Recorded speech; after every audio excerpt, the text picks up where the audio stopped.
Hello everyone, welcome to aspirant exam study. मैं विजय अपने channel पर आप सभी का स्वागत करता हूं। आज की हमारी क्लास बहुत ज़्यादा इंपॉर्टेंट होने वाली है। आज हम 2 जुलाई को जो पेपर होने वाला है ईपीएफओ, यूपीएससी ईपीएफओ और एपीएफसी का, उससे रिलेटेड शॉर्ट नोट्स पढ़ेंगे और क्विक रिवीजन करेंगे एक तरह से।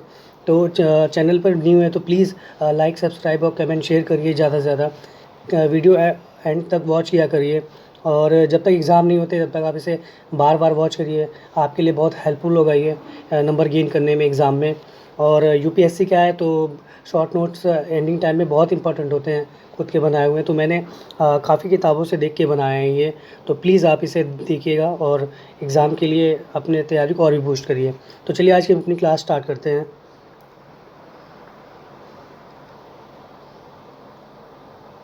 यहाँ पे एपीएफसी कर लीजिएगा आप, एपीएफसी। चलिए पहला क्वेश्चन देखते हैं। श्रम संघ अधिनियम कब आया था?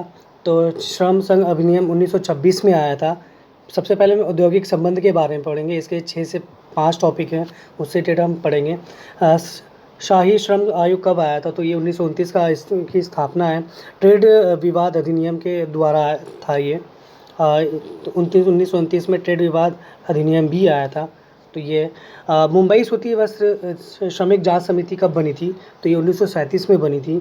श्रमिक जांच समिति के जो इन्वेस्टिगेशन है वो कब हुई थी, घटित हुई थी? तो ये 1944 में घटित हुई थी।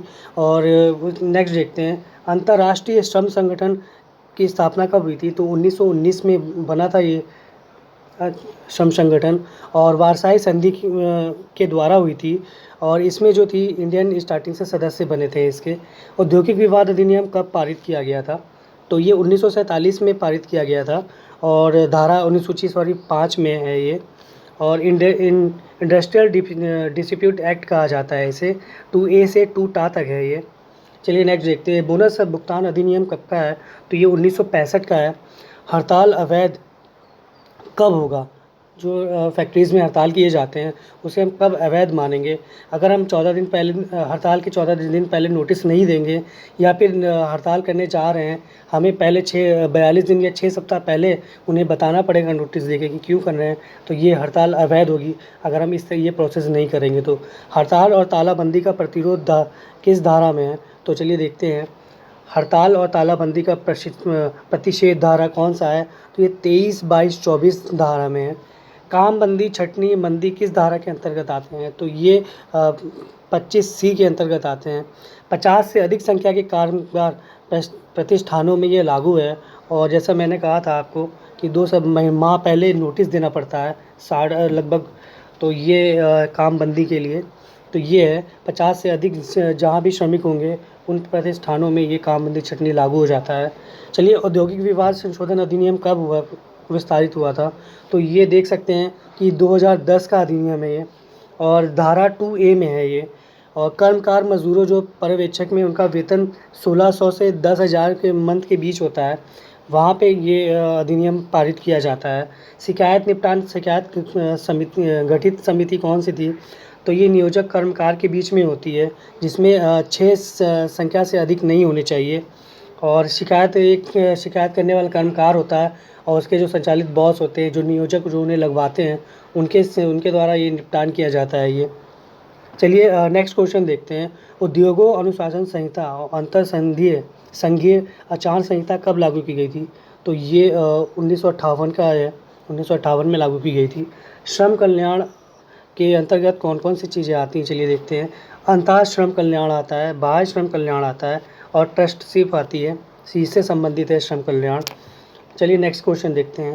पहले आओ अंत में जाओ, अंत में आओ पहले आओ का सिद्धांत किसका है? तो ये बेसिकली छटनी का है। फैक्ट्रीज़ में छटनी की जाती है, काम से हटाया जाता है।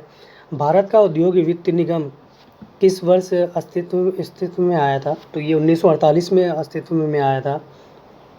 विवाचक द्वारा दिया गया निर्णय क्या कहलाता है? तो ये अधिनिर्णय कहलाता है। कर्मकार के हितों की सुरक्षा किसकी जिम्मेदारी है? तो ये श्रम संघ की जिम्मेदारी है।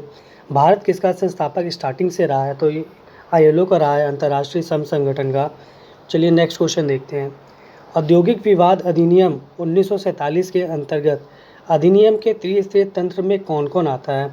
तो ये इंपॉर्टेंट है, देखिएगा, क्योंकि काफ़ी मैंने प्रैक्टिस सेट लगाए हैं तो उसमें ये क्वेश्चन है। तो श्रम न्यायालय आता है, औद्योगिक अधिकरण आता है और राष्ट्रीय अधिकरण आता है। किसी किसी ऑप्शन में आपको सिर्फ अधिकरण दे देगा और श्रम न्यायालय दे देगा और पूछेगा कि क्या सही है, तो उसमें कंफ्यूज हो जाते हैं। अधिकरण भी लिखा रहेगा तो भी आप समझ लीजिएगा सही है वो। प्रबंधन और रोजगार संबंधों के परिणाम का हिस्सा क्या है, तो ये औद्योगिक संबंध है, देख सकते हैं। श्रम न्यायालय में प्रस्तुत विवाद को निपटाने के लिए सरकार द्वारा नियुक्त व्यक्ति को क्या कहा जाता है, तो ये पीठासीन अधिकारी होते हैं। कंपनी के कर्मचारियों के लिए अपेक्षित नैतिक व्यवहार का मानक क्या है, तो ये अनुशासन का कोड है। फैक्ट्री में अनुशासन का कोड होता है, उसको उल्लंघन के बाद उसमें दंड दिया जाता है जिस लेवल का वो कोड उल्लंघन करते हैं। चलिए नेक्स्ट टॉपिक देखते हैं, श्रम कानून लेबर लॉ, मोस्ट इम्पॉर्टेंट है लेबर लॉ। आपको ज़्यादा से ज़्यादा क्वेश्चन लेबर लॉ से मिलेंगे ही मिलेंगे इसमें। तो चलिए देखते हैं, state and labour in India की पुस्तक के लेखक कौन है, तो KN वैद है। अंतर्राष्ट्रीय श्रमिक सम्मेलन का आरंभ कब किया जाता है, तो 29 अक्टूबर 1919 से में वाशिंगटन पे किया गया था और जो कि 6 टॉपिक थे उस पर से ये चर्चा की गई थी। कर्मकार क्षतिपूर्ति अधिनियम कब का है, तो 1923 का है, याद रखिएगा क्षतिपूर्ति। मजदूरी भुगतान अधिनियम 1936 का है और भारत में लॉर्ड रिपन के समय में प्रथम कारखाना अधिनियम पारित किया गया था जो कि 1881 में है, देख सकते हैं आप। और उसके बाद इसका उद्देश्य क्या था, श्रमिक की संरक्षण था और स्वास्थ्य सुरक्षा थी। ये कहाँ कहाँ लागू होता है, ये जहाँ पे फैक्ट्रियों में 100 है श्रमिक या मज़दूर, वहाँ पे लागू होता है। और जिसमें 7 वर्ष से कम बच्चों पे प्रतिबंध है काम करने पे, और जो कि 7 से ऊपर हैं और 12 के नीचे हैं तो उनके लिए 9 घंटे डिसाइड थे काम करने के लिए। चलिए कारखाना अधिनियम 1948 में आया था ये, और न्यूनतम मजदूरी अधिनियम भी 1948 का ही है। खाद्यान्न अधिनियम 1952 का है। बागान श्रमिक अधिनियम 1951 का है। दुकान एवं प्रतिष्ठान अधिनियम 1933 का है। ज़्यादातर मैंने ईयर जो भी अधिनियम आए उसके अधिनियम लिए हुए हैं, तो प्लीज़ इसे लास्ट तक देखिएगा, बहुत इंपॉर्टेंट है ये। समान परिश्रमिक अधिनियम 76 का है। कर्मकार राज्य बीमा आयु अधिनियम 1948 का है। कर्मचारी भविष्य निधि एवं प्रकीर्ण उपबंध अधिनियम 1952 का है। कर्मकार क्षतिपूर्ति अधिनियम 1923 धारा 1-2 में है ये। इसके और धाराएँ देखते हैं, तो चलिए देखते हैं इसमें और कौन कौन सी धाराएँ आती हैं। तो ये धारा 23G के अंतर्गत है, धारा 2 थर्ड फर्स्ट के अंतर्गत है, धारा 2 का 3 और आई के अंतर्गत है, धारा 3A के अंतर्गत है, धारा 3(1)I के अंतर्गत है, धारा 8, धारा 9, धारा 32 से 36 तक, धारा 1, 4 क्लॉज 4 के अंतर्गत है। तो ये कई धाराएँ हैं इसके अंतर्गत। किसी भी वयस्क श्रमिक के लिए प्रति सप्ताह कितने घंटे काम करना ज़रूरी होता है, आवश्यक माना जाता है, तो ये 48 घंटे है और विशेष परिस्थिति में वो 54 घंटे काम कर सकता है। और जो अवयस्क श्रमिक हैं, मतलब जो चाइल्ड लेबर मान लीजिए उन्हें, वो 27 घंटा पर सप्ताह काम करेंगे। कोई वयस्क श्रमिक 20 दिन का कार्य करता है या अवयस्क श्रमिक 15 दिन कार्य करता है तो उसे 1 दिन छुट्टी लेने का अधिकार होता है। इसमें भी एक नियम है कि जो भी ज़मीन के अंदर माइंस हैं उनमें अगर कोई 15 दिन काम करता है और ज़मीन के ऊपर भी जो काम करता है तो उन्हें भी 1 दिन छुट्टी लेने का अधिकार होता है, इसका उनके सैलरी नहीं काटी जाती है। तो चलिए नेक्स्ट क्वेश्चन देखते हैं। ऐसा कोई व्यक्ति जिसने अपनी 18 वर्ष की आयु पूरी कर ली हो उसे वयस्क कहा जाएगा। इन्हीं को खान में कार्य करने पर रखा जाता है। तो ये जो जिसमें भी 18 वर्ष से ऊपर वाले को हम वयस्क कहते हैं और 15 से 18 के बीच में हम उन्हें कुमार कहते हैं और उसके नीचे चाइल्ड लेबर आ जाता है हमारा। चलिए पूरा नेक्स्ट क्वेश्चन देखते हैं हम। 8 घंटा प्रतिदिन अधिक से अधिक 10 घंटा प्रतिदिन वो ओवर टाइम कर सकते हैं और जब जितना भी ओवर टाइम करेंगे वो जितने घंटे का उन्हें दुगना पैसा देना पड़ता है। कम से कम 30 दिन तक अपने प्रतिष्ठानों में कार्य किया हो और उनका मासिक वेतन 21,000 रुपये हो, तब वो बोनस के प्रतिभागी होते हैं। 15 वर्ष से कम आयु के लिए 60 रुपये बोनस मिलता है और 15 वर्ष से अधिक को 100 रुपये बोनस मिलता है। उपादान संदाय अधिनियम 1972 का है। और चलिए देखते हैं उपादान मतलब होता है ग्रेजुटी। तो ग्रेजुटी का देखते हैं फॉर्मूला क्या है। तो देख सकते हैं मजदूरी है पौन में 26 × 15।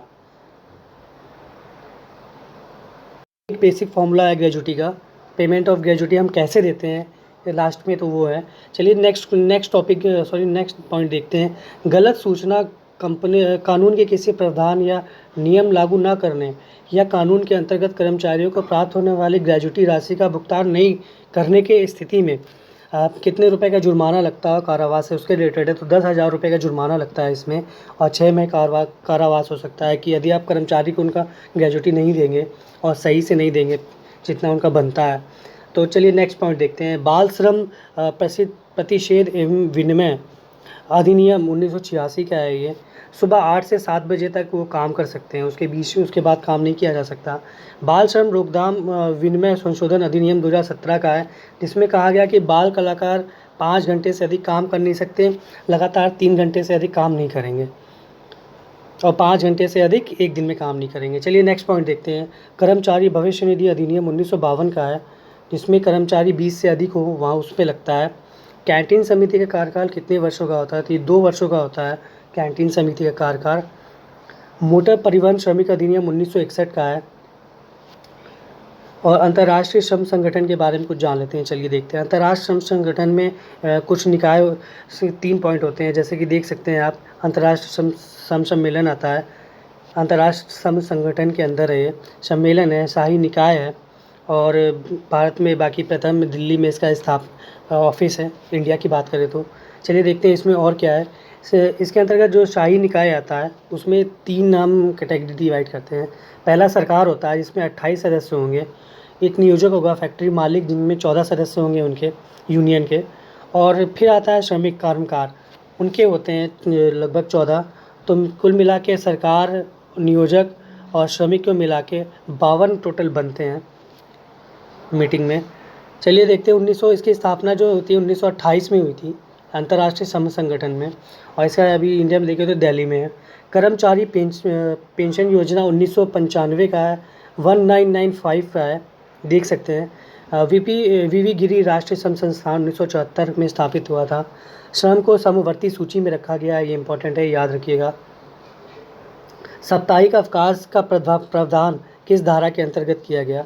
तो ये धारा 52 में कारखाना अधिनियम 1948 के अंतर्गत किया गया था। चैनल पर नहीं है तो प्लीज़ सब्सक्राइब कर दीजिए, लाइक करिए, कमेंट करिए, शेयर करिए। नेक्स्ट पॉइंट देखते हैं। प्रथम श्रम सम्मेलन आयोजित कब किया गया था? तो 29 अक्टूबर 1919 में किया गया था। किसी कारखाने के परिसर कब्जे के लिए कब्जाधारी मुख्य निरीक्षक को कितने दिन पहले सूचित करता है? तो ये 15 दिन पहले सूचित करना आवश्यक है। यदि हम किसी चीज़ पर कब्जा कर रहे हैं तो कब्जेदारी करना आवश्यक होता है। कारखाना को पेंट नवीनीकृत कितने वर्षों में किया जाता है? तो ये 5 वर्षों में किया जाता है। पेयजल की सुरक्षा किस धारा के अंतर्गत है? तो धारा 18 के अंतर्गत है ये। कैंटीन की व्यवस्था कितने कर्मकार पे की जाएगी? मतलब कितने मजदूर होंगे जो फैक्ट्री को कैंटीन की व्यवस्था देनी पड़ेगी? तो ये 250 होने चाहिए। पंजीकृत ट्रेड यूनियन का नाम बदलने के लिए कितने सदस्यों की समिति आवश्यक है? तो 2/3 भाग होना चाहिए, तब वो आवश्यक होगा। न्यूनतम मजदूरी अधिनियम 1949 के तहत न्यूनतम मजदूरी को कम से कम एक बार संशोधित किया जाना चाहिए, तो ये 5 वर्ष में संशोधित किया जाता है। विधान बीपी अडरकर समिति की सिफारिशों पर आधारित अधिनियम कौन सा है? तो कर्मचारी राज्य बीमा अधिनियम 1948 का है। याद रखिएगा, ये ऑप्शन में भी बहुत आता है, फैक्ट्री सेट लगाएंगे तो आपको मिलेगा ये। समान कार्य के लिए समान वेतन का अधिनियम सिद्धांत भारतीय संविधान के अनुच्छेद में आता है, तो ये अनुच्छेद 39 में है। समान कार्य के लिए आपको समान वेतन ही देना पड़ेगा, चाहे वो फीमेल हो चाहे मेल हो।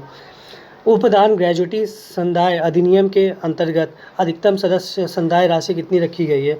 तो ये 10 लाख रुपए है। ILO एक एजेंसी है, यूनाइटेड नेशन की एजेंसी है, जिसकी मुख्यालय जिनेवा में है, स्विट्जरलैंड में। चलिए नेक्स्ट पॉइंट देखते हैं। कार्यस्थली पर महिला कर्मचारी से उत्पीड़न हो या का अधिनियम किस वर्ष पारित किया गया था? 2013 का अधिनियम है ये। वेलफेयर ऑफिसर्स कल्याण अधिकारी की नियुक्ति कितने कर्मचारियों पे होती है? तो 500 होंगे अगर कर्मचारी, तब वहाँ पे वेलफेयर ऑफिसर की नियुक्ति की जाती है। कारखाना को बंद करने के लिए कितने दिन पूर्व संबंधित अधिकारी को सूचित करना पड़ता है? तो 60 दिन, 2 महीना, 6 सप्ताह के ऊपर होता है, तब हमें इसकी सूचना देनी पड़ती है। चलिए सामाजिक सुरक्षा हमारा जो नया टॉपिक है वो देखते हैं, इसके अंतर्गत क्या है। तो भारत का प्रथम सामाजिक सुरक्षा कार्यक्रम कर्मकार क्षतिपूर्ति अधिनियम कब आया था? तो ये 1923 का अधिनियम है। प्रोफेसर आधारकर की सब रिपोर्ट स्वास्थ्य बीमा योजना का प्रारंभ कब हुआ था? तो चलिए इसके बारे में जान लेते हैं पहले। ऐसे श्रमिक होंगे जिनकी मजदूरी 200 रुपये प्रति माह होनी चाहिए और उम्र 60 वर्ष हो। तो राज्य कर्मचारी बीमा अधिनियम 1948 में पारित किया गया था। इसका प्रारंभ यही है कि 200 रुपये प्रति माह इसमें आधारकर की रिपोर्ट के अकॉर्डिंग बीमा योजना के अकॉर्डिंग आपको दिए जाएंगे, जो कि आपको अकाउंट में होगा। आपको जब स्वास्थ्य बीमा है तो उसी का लाभ मिलेगा। ये संविधान में सामाजिक सुरक्षा में संबंधित प्रावधान किसका है? तो ये देख सकते हैं सामाजिक सुरक्षा परिवहन 39 में है। समान न्याय निःशुल्क विचिक सहायता के रिलेटेड है ये। जितने भी अनुच्छेद होंगे प्लीज़ ध्यान से देखिएगा, ये बहुत इंपॉर्टेंट है। अनुच्छेद 23 में है कि कर्मकारों के लिए जो मजदूरी होती चाहिए वो होनी चाहिए। अनुच्छेद 38(2) में है आय में असमानता कम करने के लिए है। अनुच्छेद 39 में है समान काम के लिए समान वेतन, 39D याद रखिएगा। और उसके बाद है 39E में अनुच्छेद में कि दुर्व्यवहार नहीं किया जाएगा श्रमिकों के साथ। चलिए नेक्स्ट क्वेश्चन देख लेते हैं। अनुबंध श्रम नियमन और उन्मूलन अधिनियम कब का है? तो ये 1970 का है। कॉन्ट्रैक्ट लेबर रेगुलेशन है इसे कहते हैं। भवन एवं अन्य निर्माण श्रमिक रोजगार एवं शर्त विनियमन अधिनियम कब का है? तो 1996 का है, 1996 का है ये। अंतरराज्यीय प्रवासी श्रमिक ये अधिनियम कब का है? तो 1979 का है। रोजगार नियमन एवं सेवा की शर्तें इसके अंतर्गत आती हैं।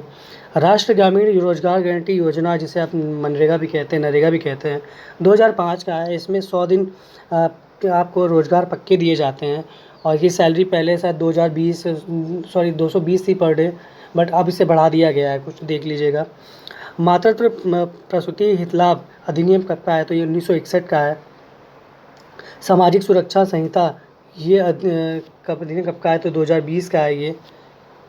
भारत में सामाजिक सुरक्षा योजनाएं देख लेते हैं। इंदिरा गांधी राष्ट्रीय वृद्धावस्था पेंशन योजना कब का है? क्या है इसके अंतर्गत?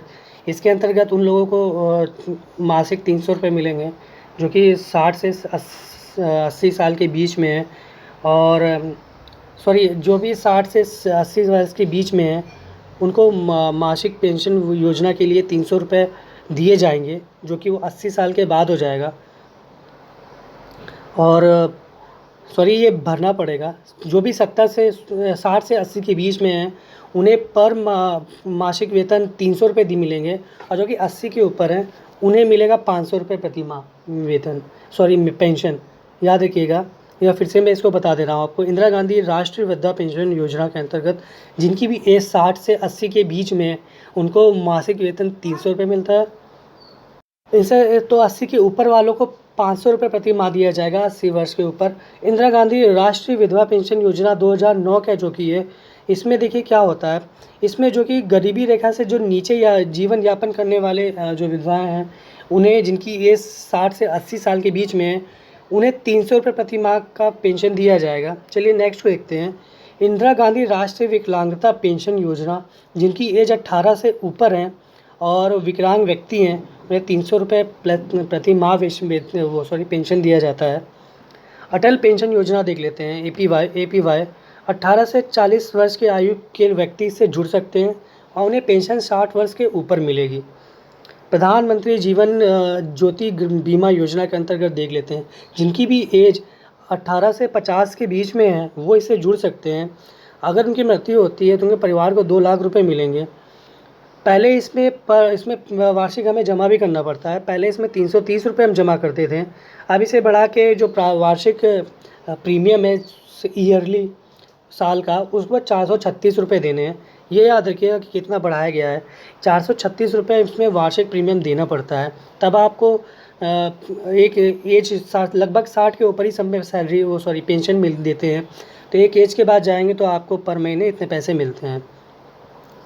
और इसमें ये भी है कि अगर मर गया तो उसकी स्थिति में परिवार को 2 लाख रुपए मिलते हैं, जो कि बीमा योजना है तो वो है।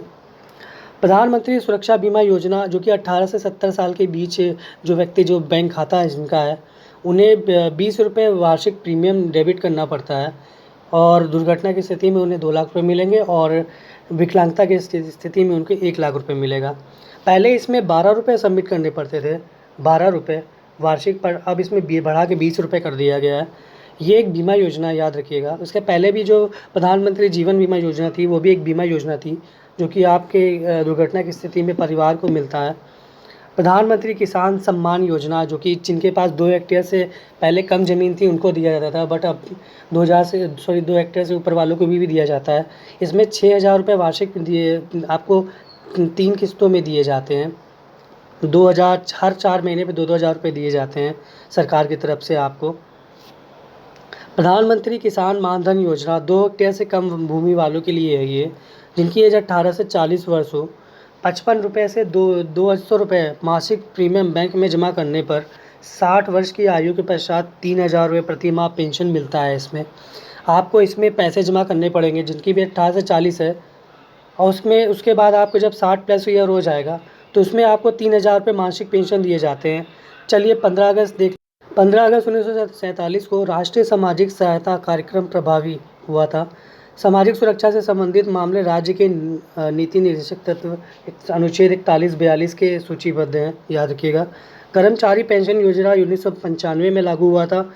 शिशु कक्ष की व्यवस्था कब की जाती है? जब वहाँ पे जो फीमेल मज़दूर हैं उनकी संख्या 50 के ऊपर हो, तब वहाँ पे शिशु कक्ष की व्यवस्था की जाती है।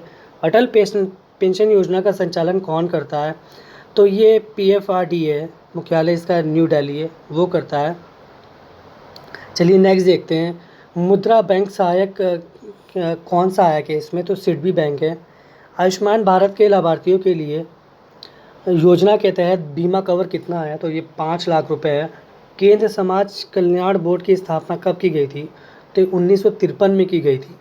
चलिए नया टॉपिक देख लेते हैं, लेखांकन, अकाउंटिंग से रिलेटेड है, जो कि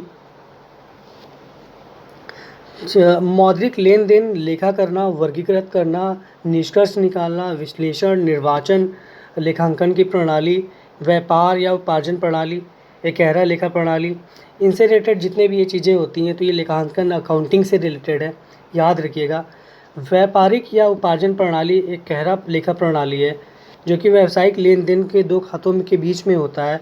अपूर्ण बही खाता प्रणाली भी कहते हैं इसे, याद रखिएगा। गहरा लेखा प्रणाली को अपूर्व बही खाता भी कहा जाता है। दोहरा लेखा प्रणाली को हम इसे वाणिज्य प्रणाली भी कहते हैं। नगद प्रणाली भी इसके अंतर्गत आता है, और ऑडिटिंग के अंदर अकाउंटिंग के अंतर्गत, और भारतीय प्रणाली भी आता है। पेटेंट, कॉपीराइट और ट्रेडमार्क ये क्या चीज़ें होती हैं? तो ये हमारी अमूर्त है, अमूर्त संपत्ति है ये। व्यापार में लेन देन के समर्थन में कोई लिखित प्रमाण कहा जाता है, तो ये वाउचर होता है ये। वह लेखा जो खर्च, लाभ, हानि की रिकॉर्ड रखते हैं उसे अवास्तविक लेखा कहा जाता है, याद रखिएगा। जो खर्च, लाभ, हानि का रिकॉर्ड रखते हैं।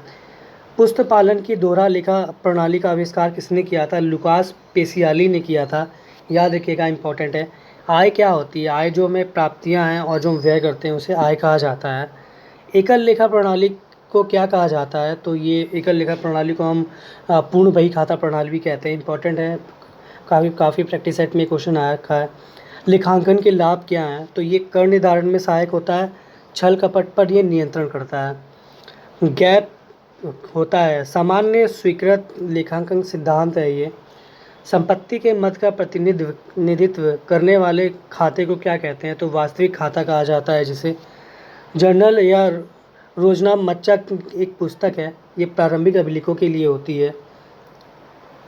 जर्नल रोजाना मच्चा में खाने होते हैं, तो इसमें 5 खाने होते हैं, याद रखिएगा। IASC का विस्तार है, अंतर्राष्ट्रीय लेखांकन प्रमाप समिति कहते हैं इसे। लेखांकन प्रमाप को मान्यता दी गई है तो भारतीय कंपनी अधिनियम 1956 के अंतर्गत जो धारा 2 है उसमें दी गई है, धारा 21 में दी गई है, इसे याद रखिएगा।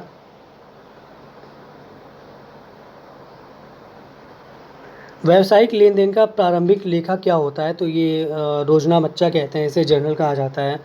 व्यक्तिगत खाता का संबंध होता है, तो ये ग्राहकों और लेन देनों से होता है। लेखांकन की शाखा है, तो लेखांकन की शाखा देख लेते हैं। वित्तीय लेखांकन कहा जाता है, कर लेखांकन है, सरकारी लेखांकन है।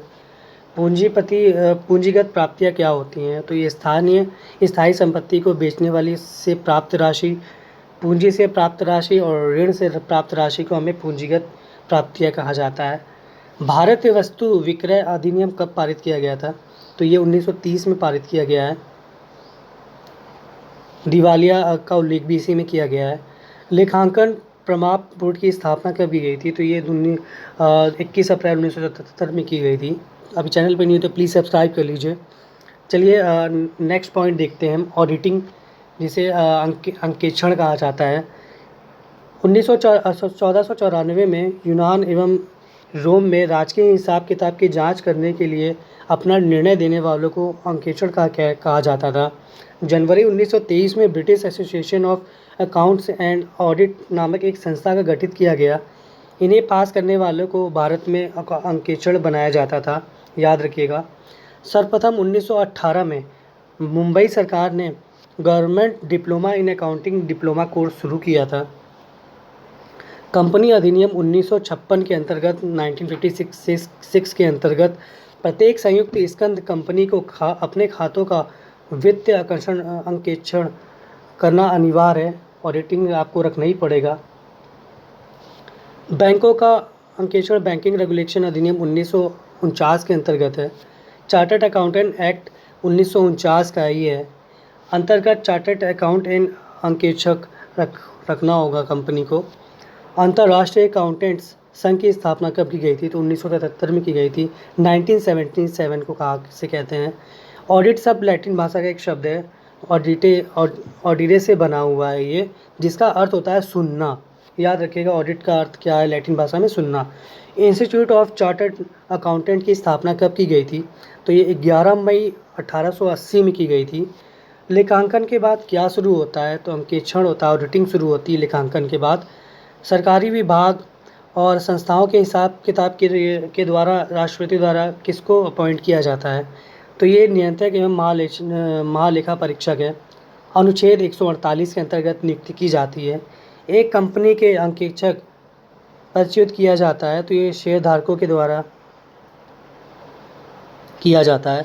कर्मचारियों द्वारा किए गए अंकेक्षण को क्या कहते हैं? तो आंतरिक कहा जाता है, आंतरिक अंकेक्षण। याद रखिएगा कर्मचारियों द्वारा। आंतरिक अंकेक्षण नियुक्त होता है तो प्रबंधक द्वारा नियुक्त किया जाता है। ये अंकेक्षण का कार्य क्या है? चलिए देखते हैं। ऑडिटर का काम क्या है जो ऑडिटिंग करते हैं? इसका काम रिपोर्ट तैयार करना है। अंकेक्षण का अधिकार क्या होता है? कंपनी के खातों को देखना होता है। इनका दायित्व क्या है? कार्य करने पे जो धारा होती है उससे अंतर्गत दंड देते हैं। ये 227 है, 229 के तहत दंड देते हैं ये। अंकेक्षण का वही रिपोर्ट तैयार करना इनका काम होता है। कंपनी सचिव अधिनियम लागू हुआ था, तो ये वर्ष 1980 में लागू हुआ था, याद रखिएगा। सरकार विशेष अंकेक्षण का आदेश दे सकती है धारा 233A के अंतर्गत। चलिए लास्ट टॉपिक देखते हैं हम अपना, और जो कि है बीमा। भारत में जीवन बीमा का शुभारंभ कब किया गया था? तो ये हम आज देख सकते हैं कि 1818 में कलकत्ता में किया गया था। ओरिएंटल और लाइफ इंश्योरेंस कंपनी के नाम से स्टार्ट हुआ था ये। जीवन बीमा का राष्ट्रीयकरण कब किया गया? तो 1956 में किया गया था ये। बीमा के प्रकार कौन कौन से देख लेते हैं। समुद्री बीमा है, अग्नि बीमा है, जीवन बीमा है, सामाजिक बीमा है। ये 4 पार्ट है इसके। बीमा नियामक और विकास प्राधिकरण की स्थापना कब हुई थी? तो 1933 में होती है। चलिए इसके बारे में सीरियल से कुछ जान लेते हैं। इडा कहा जाता है इसे। और बीमा नियामक एवं विकास प्राधिकरण की स्थापना 1993 का अधिनियम। मल्होत्रा समिति गठित की जाती है जो कि अपनी रिपोर्ट 1994 में सौंपती है। इसकी स्थापना 1997 में की जाती है। स्थापना के बाद इसमें एक अधिनियम पारित किया जाता है, बीमा नियामक एवं विकास अधिकरण, और इसमें 1999 में पारित किया जाता है। इसके अंतर्गत क्या क्या रखा जाता है? जीवन बीमा, स्वास्थ्य बीमा, उद्योग वैधानिक निकाय को रखा जाता है। उसके बाद 2000 में भारत के बीमा नियामक प्राधिकरण की स्थापना गठित कर दी जाती है, जिसे इडाई का गठन उसके बाद करते हैं 2014 में, और फिर इसका नाम बदला जाता है, इडाई कहा जाता है इसे। इसका जो पहला मुख्यालय था वो दिल्ली में था, उसके बाद उसके स्थान करके 2001 में इसका हैदराबाद कर दिया गया। चलिए एटा, अब फाइनली एटा के बारे में देखते हैं। अधिनियम 1999 का है, 1999 का, धारा 4 के अंतर्गत स्थापना होती है इसकी, और इसमें कुल सदस्यों की संख्या 10 की जाती है। इसका कार्यकाल 5 साल का होता है और 65 वर्ष से अधिक इनकी उम्र नहीं होनी चाहिए। चलिए इनके सदस्य के बारे में जान लेते हैं, ईडा के सदस्य के बारे में। पूर्वकालिक सदस्य, इसमें 5 सदस्य होते हैं, इनका कार्यकाल 5 वर्ष का होता है, और जो पूर्व नियुक्ति हो सकेगी इन्हें, मतलब पुनर्नियुक्ति आप इन्हें कर सकते हैं। 5 सदस्य, 5 वर्ष का कार्यकाल होता है। एक अध्यक्ष हो गया, 5 सदस्य हो गए, 6 हो गए, टोटल 10 सदस्य हो सकते हैं। अब बचे 4 अंशकालिक सदस्य होते हैं, इन्हें 4 सदस्य, 5 साल का कार्यकाल होता है। पुनः नियुक्ति के ये पात्र नहीं होते हैं, याद रखिएगा। चलिए LIC के बारे में जानते हैं कुछ। इसकी स्थापना 1 सितंबर 1956 के अंतर्गत मुंबई में होती है, इसका मुख्यालय मुंबई है। LIC ने 13.8 करोड़ के शेयर बेचे हैं, जो कि industrial credit and investment corporation of India ICICI को 2.2% की हिस्सेदारी बेची,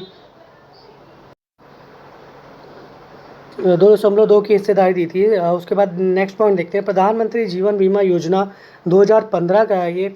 18 से 70 साल के लोग इसमें जुड़ सकते हैं। 20 रुपये वार्षिक इसमें प्रीमियम देना पड़ता है धारकों को। उसके बाद आपको जीवन बीमा इसमें मृत्यु की स्थिति में जैसा भी होगा आपको सुरक्षा बीमा योजना दिया जाएगा। देख सकते हैं नीचे, मृत्यु की स्थिति में आपको 2 लाख, विकलांग की स्थिति में आपको 1 लाख रुपये दिए जाते हैं। नेक्स्ट पॉइंट देखते हैं, कर्मचारी राज्य बीमा योजना के अंतर्गत 1948 में ऐसे प्रतिष्ठानों पर लागू होगा जहां 10 से अधिक मजदूर हैं। फिलहाल इसमें 20 से अधिक कर दिया गया है। 21,000 रुपये जो पेंशन, 21,000 रुपये जो इनकी सैलरी है, ऐसे कर्मचारियों पे लागू होगा। महिला कर्मचारियों के जो प्रेगनेंट की स्थिति में है उसमें 26 सप्ताह की अवधि तक 100% में भुगतान किया जाएगा महिलाओं को। प्रधानमंत्री व्यय वंदना योजना के अंतर्गत देख लेते हैं कब का है ये। 5 जनवरी 2018 का पेंशन की योजना है ये, और इसकी शुरुआत हुई थी 5 जनवरी 2018 को। 60 वर्ष से जो अधिक भारत के नागरिक हैं और 10 वर्ष के लिए प्रति वर्ष उन्हें मासिक दे देना पड़ेगा उन्हें। प्रधानमंत्री जन आरोग्य योजना 5 लाख रुपए तक का मुफ्त उपचार कवर करती है ये। वरिष्ठ पेंशन बीमा योजना के अंतर्गत वरिष्ठ नागरिकों को 500 से लेकर 10,000 रुपये तक वार्षिक पेंशन योजना इसमें मिलेगा, और 60 वर्ष के ऊपर वाले इसके मुख्य रूप से प्रतिभागी होंगे। प्रधानमंत्री फसल बीमा योजना 2016 का है। कृषि एवं कल्याण, इसे देख लेते हैं कौन देता है। कृषि एवं किसान कल्याण मंत्रालय द्वारा आरंभ किया जाता है ये याद रखिएगा, ये इम्पोर्टेंट है कि ये किसके द्वारा स्टार्ट किया गया था, तो कृषि एवं किसान कल्याण मंत्रालय द्वारा आरंभ किया गया था। इसकी जो प्रीमियम राशि है, खरीफ की फसल के लिए 2%, रबी की फसल के 1.5% और बागवानी फसल के लिए हमारा 5% देता है ये। राष्ट्रीय बीमा कारोबार राष्ट्रीय अधिकरण अधिनियम 1917 में 72 में पारित हुआ। 1 जनवरी 1973 को ये लागू हुआ था। सरकारी प्रतिभूतियाँ भारतीय लोक ऋण अधिनियम 1944 में पारित किया जाता है। देख सकते हैं सबसे पुरानी जो जीवन बीमा कंपनी है वो ओरिएंटल लाइफ इंश्योरेंस कंपनी थी। देख सकते हैं 1818 ईस्वी में हुई थी। बीमा क्षेत्र में प्रत्यक्ष विदेशी निवेश FDIs की सीमा क्या है, तो 74% हिस्सेदारी हो चुकी है बेच के। राष्ट्रीय बीमा कंपनी NICL को कब शामिल किया गया था? 1906 में शामिल किया गया था ये। IGMS का फुल फॉर्म क्या है, तो इसका फुल फॉर्म है इंटीग्रेटेड कंप्लेंट मैनेजमेंट सिस्टम, एकीकृत शिकायत प्रबंधन प्रणाली इसका फुल फॉर्म है। मैच्योरिटी का दावा कब किया जाता है, तो ये बीमा धारकों की एक गंभीर बीमारी का जब पता चलता है तब कर सकते हैं ये। राष्ट्रीय स्वास्थ्य बीमा योजना के अनुभाविक वार्षिक प्रीमियम राशि कितने प्रतिशत है, तो ये 75% है। कर्मचारी राज्य बीमा योजना में अंशदान कितने प्रतिशत है, तो ये 4% है। प्रतिदिन कितने रुपए वेतन पाने वाले कर्मचारी को कर्मचारी राज्य बीमा योजना के अंशदान में छूट होगी, तो ये 176 रुपये 176 रुपये जो प्रति पाते हैं प्रतिदिन उनसे रिलेटेड है। बॉटमरी बॉन्ड किससे संबंधित है? ये समुद्री बीमा से संबंधित है। अल्प बीमा होता है तो बीमित विषय के वास्तविक मूल्य से जो कम होते हैं उन्हें अल्प बीमित किया जाता है। चलिए नेक्स्ट पॉइंट देखते हैं। पुनर्बीमा की राशि कौन निर्धारित करता है? तो ये एडा करता है। एडा के बारे में मैंने काफ़ी बताया है कुछ शॉर्ट में, तो देख लीजिएगा। अनुग्रह दिवस कब होता है? तो ये देख सकते हैं, प्रीमियम भुगतान करने के लिए बीमादार को अतिरिक्त जो अवधि दी जाती है उसे ही अनुग्रह दिवस कहा जाता है। तो चलिए ये हमारे कुछ पॉइंट थे। आज की हमारी ये क्लास से कैसे लगी जो कमेंट में ज़रूर बताइएगा, और जो भी गलतियाँ हो वो भी आप बता सकते हैं। तो प्लीज़ अगर नया चैनल पे तो सब्सक्राइब कर दीजिए, कमेंट करिए, लाइक करिए, शेयर करिए, ज़्यादा से ज़्यादा वॉच करिए। 2 जुलाई को इसका पेपर है, उसके लिए ऑल द बेस्ट। प्रैक्टिस लगाते रहिए, रिवीजन करते रहिए, शॉर्ट नोट्स मैंने दिए इसे वॉच करते रहिए। इसकी PDF भी आपको मेरे टेलीग्राम लिंक में चैनल पे मिल जाएगी, तो उसे प्लीज़ चैनल को देखिएगा ज़रूर, और काफ़ी हेल्पफुल है आपके लिए। तो चलिए आज के लिए इतना ही, मिलते हैं नेक्स्ट क्लास में। नहीं तो प्लीज़ सब्सक्राइब करिए, लाइक करिए, कमेंट करिए, शेयर करिए। धन्यवाद।